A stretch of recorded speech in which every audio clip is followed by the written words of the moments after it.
C S ಗೌಡ್ರು ಚಾನಲ್ಗೆ ಸ್ವಾಗತ. ಇವತ್ತು ಸಿಂಪಲಾಗಿ ಹೀರೆಕಾಯಿ ಪಲ್ಯ ಹೇಗೆ ಮಾಡೋದು ಅಂತ ಹೇಳಿಕೊಡ್ತೀನಿ. ಈ ಪಲ್ಯಗೆ ಬೇಕಾಗಿರುವ ಇಂಗ್ರೀಡಿಯೆಂಟ್ಸ್ಗಳನ್ನು ನೋಡೋಣ.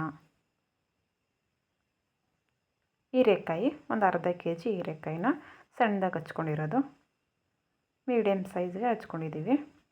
ಉಪ್ಪು, ಎಣ್ಣೆ, ಟೊಮೊಟೊ ಒಂದು 3 ಟೊಮೊಟೊನ ಸಣ್ಣದಾಗಿ ಹಚ್ಕೊಂಡಿದ್ದೀನಿ. ಈರುಳ್ಳಿ ಒಂದು ದಪ್ಪ ಸೈಜ್ದು ಈರುಳ್ಳಿ, ಕರಿಬೇವು, ಜೀರಿಗೆ, ಸಾಸಿವೆ, ಕೊತ್ತಂಬರಿ ಸೊಪ್ಪು, ಅರಿಶಿಣ, ಧನಿಯಾ ಪೌಡರ್, ಗರಂ ಮಸಾಲ, ಅಚ್ಚ ಖಾರದ ಪುಡಿ. ಒಂದು ಬಾಣಲೆ ಇಟ್ಕೊಂಡಿದ್ದೀನಿ. ಸ್ವಲ್ಪ ಎಣ್ಣೆ, ಒಂದು 3ರಿಂದ 4 ಸ್ಪೂನಷ್ಟು ಎಣ್ಣೆ, ಸಾಸಿವೆ ಸ್ವಲ್ಪ ಸಿಡಿತಾ ಇದ್ದಂಗೆ ಜೀರಿಗೆ ಹಾಕೊಳ್ಳೋಣ. ಜೀರಿಗೆ, ಕರಿಬೇವು ಮತ್ತು ಈರುಳ್ಳಿ. ಒಂದು ಮೀಡಿಯಮ್ ಸೈಜ್ ಈರುಳ್ಳಿನ ಸಣ್ಣದಾಗಿ ಹಚ್ಕೊಂಡಿರೋದು. ಸ್ವಲ್ಪ ಸಾಫ್ಟ್ ಆಗೋವರೆಗೂ ಫ್ರೈ ಮಾಡ್ಕೊಳ್ಬೇಕು. ತುಂಬ ಕಲರ್ ಚೇಂಜ್ ಆಗೋದೇನು ಬೇಡ, ಸಾಫ್ಟ್ ಆದರೆ ಸಾಕು.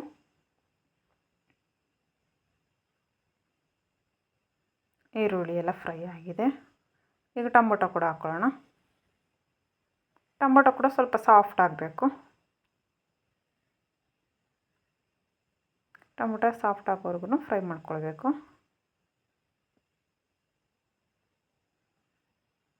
ಈ ರೆಸಿಪಿ ದೋಸೆ, ಚಪಾತಿ, ರೋಟಿ ಇದಕ್ಕೆಲ್ಲ ಚೆನ್ನಾಗಿರುತ್ತೆ.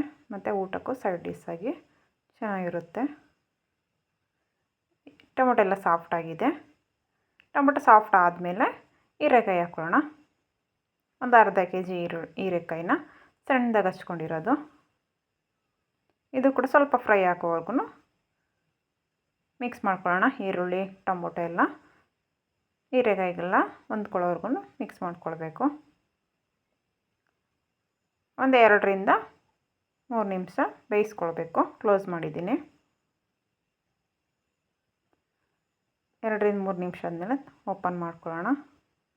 ನೋಡಿ, ಒಂದು 40% ಬೆಂದಿದೆ. ಇಷ್ಟು ಬೆಂದಾದಮೇಲೆ ಪೌಡ್ರುಗಳು ಹಾಕ್ಕೊಳ್ಬೇಕು. ಮೊದಲಿಗೆ ಅರಿಶಿಣ, ಒಂದು ಅರ್ಧ ಸ್ಪೂನಷ್ಟು ಅರಿಶಿಣ,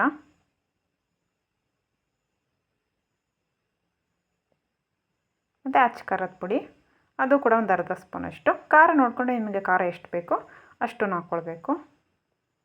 ಮತ್ತು ಧನಿಯಾ ಪೌಡರ್ 1 ಸ್ಪೂನಷ್ಟು ಹಾಕ್ಕೊಂಡಿದ್ದೀನಿ.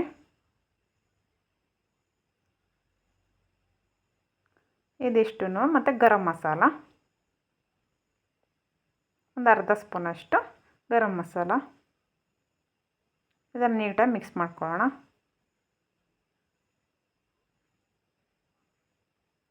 ರುಚಿಗೆ ತಕ್ಕಷ್ಟು ಉಪ್ಪು. ಇದೆಲ್ಲ ಹಾಕಿದ್ಮೇಲೆ ಹೀರೆಕಾಯಿಗೆ ಉಪ್ಪು ಖಾರ ಎಲ್ಲ ಹೊಂದ್ಕೊಳ್ಳೋವರೆಗೂ ಮಿಕ್ಸ್ ಮಾಡ್ಕೊಳ್ಬೇಕು.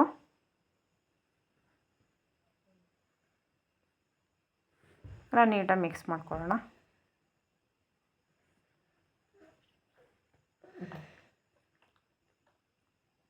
ಇದೆಲ್ಲ ಮಿಕ್ಸ್ ಆದಮೇಲೆ ಫಸ್ಟ್ ಒಂದು ಅರ್ಧ ಭಾಗ ಬೇಯಿಸ್ಕೊಂಡಿದ್ವಿ, ಇನ್ನೊಂದು ಸ್ವಲ್ಪ ಬೇಯಿಸ್ಕೊಳ್ಬೇಕು.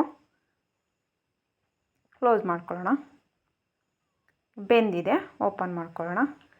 ಇಷ್ಟು ಬೆಂದರೆ ಸಾಕು, ಇದು ಪಲ್ಯ ರೆಡಿಯಾಗಿದೆ. ಎಲ್ಲ ನೀಟಾಗಿ ಮಿಕ್ಸ್ ಮಾಡ್ಕೊಳ್ಬೇಕು. ಬೆಂದಾದಮೇಲೆ ಇದೆಲ್ಲ ಫ್ರೈ ಆಗಿದೆ. ಲಾಸ್ಟಲ್ಲಿ ಸ್ವಲ್ಪ ಕೊತ್ತಂಬರಿ ಸೊಪ್ಪು. ಉಪ್ಪು ಕರೆಕ್ಟಾಗಿದೆಯಾ ಅಂತಲೇ ಈ ಟೈಮಲ್ಲಿ ನೋಡ್ಕೊಳ್ಬೇಕು. ಕಮ್ಮಿ ಇದ್ದರೆ ಸ್ವಲ್ಪ ಉಪ್ಪು ಹಾಕ್ಕೊಳ್ಳಿ. ಕೊತ್ತಂಬರಿ ಸೊಪ್ಪು ಹಾಕಿದ್ಮೇಲೆ ಇನ್ನೊಂದು ರೌಂಡು ಮಿಕ್ಸ್ ಮಾಡ್ಕೊಳ್ಳೋಣ. ಇದೆಲ್ಲ ರೆಡಿಯಾಗಿದೆ. ಕೊತ್ತಂಬರಿ ಸೊಪ್ಪೆಲ್ಲ ಹಾಕಿದ್ಮೇಲೆ ಹಾಗೆ ಒಂದು 2 ನಿಮಿಷ ಮುಚ್ಚಿ ಇಡಬೇಕು. ಸರ್ವ್ ಮಾಡ್ಕೊಳ್ಳೋಣ. ಪಲ್ಯ ಎಲ್ಲ ರೆಡಿಯಾಗಿದೆ. ಚಪಾತಿ, ರೋಟಿಗಂತೂ ತುಂಬ ಚೆನ್ನಾಗಿರುತ್ತೆ ಈ ರೆಸಿಪಿ. ಬೇಗ ಮಾಡ್ಕೊಳ್ಬೋದು, ಜಾಸ್ತಿ ಐಟಮ್ಸ್ ಏನು ಬೇಕಾಗಿಲ್ಲ ಇದಕ್ಕೆ. ಹೀರೆಕಾಯಿ ಇದ್ದರೆ ಸಾಕು.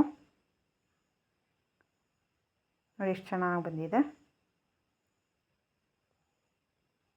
ಈ ರೆಸಿಪಿ ನಿಮಗೆ ಇಷ್ಟ ಆಗಿದ್ದರೆ ಶೇರ್ ಮಾಡಿ, ಲೈಕ್ ಮಾಡಿ, ಸಬ್ಸ್ಕ್ರೈಬ್ ಮಾಡಿ, ಪಕ್ಕದಲ್ಲಿರೋ ಬೆಲ್ ಬಟನನ್ನು ಪ್ರೆಸ್ ಮಾಡಿ. Thank you friends.